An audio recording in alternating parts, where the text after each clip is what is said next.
For those of us who have been listening to Limp Bizkit for a long time, you know how great it is that we finally get the band touring again. The last couple of years, they've been really active. And right now, they're really firing on all cylinders. And I'm not just saying that for those of us who have watched those South American performances. If you haven't seen it, just go watch it. If you look at that and think I'm wrong, please let me know. But the crowds in South America, shout out to y'all. You were crazy. Limp Bizkit was just really bringing the energy there. And they've got a lot of shows this year. Next up, they're going to be doing Welcome to Rockville. And then after that, they're going to have this whole Loserville tour that has an incredible lineup. This is the lineup for those of you who haven't seen it. So look at this lineup right here. Loserville with Limp Bizkit, special guests Bones, Nate No Face, and Corey Feldman, hosted by Riff Raff. So you already know that this is going to be pure fucking chaos. As soon as I saw that lineup, it is hosted by Riff Raff. I can't imagine what the production's going to look like. This is a band that at times has had basically what looks like a 2-story giant shitter on the stage for their shows. All right, so we're kicking this thing off on July 16th in Somerset, Wisconsin. It's going to St. Louis, Illinois, Indiana, Michigan, Ontario, Bethel, New York, at the site of Woodstock, the original Woodstock. July 26th, New York. Be there or be square. That's fucking crazy. Bristow, Virginia, July 28th. Homedale, New Jersey, July 30th. Massachusetts, Charlotte, got Georgia, a couple Florida dates there. Alabama, Texas, New Mexico, Arizona, Utah, Washington, California. And so you've got it wrapping up on August 24th in San Bernardino. These are a lot of shows that Limp Bizkit, I think, I could be wrong, this may be their biggest tour in over a decade. Have you seen Corey Feldman perform? It's going to be super interesting, and I'm going to be there early so I don't miss it. So these are the scenes from those Limp Bizkit South American shows. You can see just how pumped up that crowd was. And it's nice to see Limp Bizkit right back where they belong. Look at these outfits that the band is wearing up on stage. These guys are having fun. You can tell they're really having fun.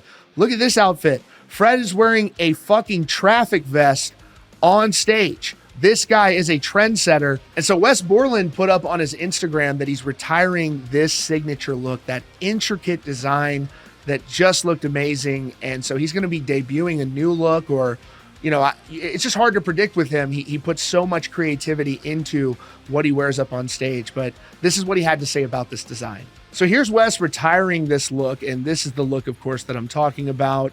You've seen this. Just what an amazing design. He's such an amazing artist as well. Look at that. Really crazy. He says he did 13 shows with this look, and this is what he had to say. He says, "I must commemorate this, my dear. After 13 shows, you are retired. Rest in peace.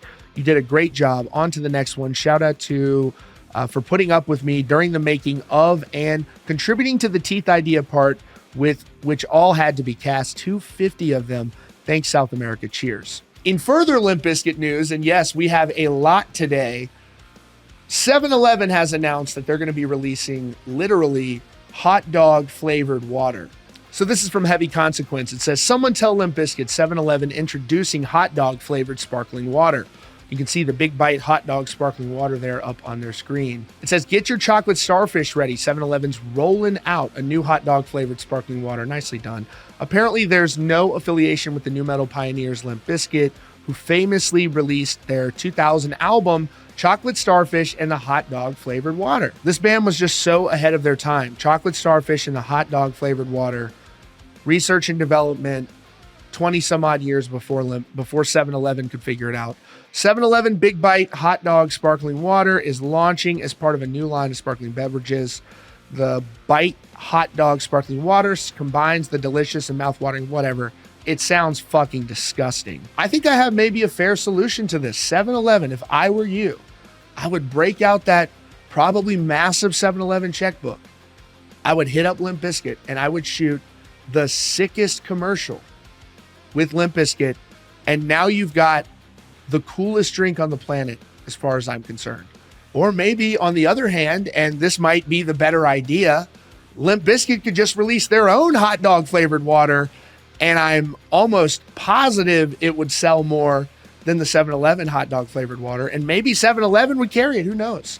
But in other Limp Bizkit related news, Fred Durst is actually launching a podcast that I'm very excited about. This is what I am most excited about. If you can look at the logo on the channel and tell, Fred is going to be launching a podcast, doesn't have a name, doesn't have a premiere date yet, but the podcast is specifically focused on UFOs and disclosures and just lots of crazy mysteries and conspiracy theories and all of that.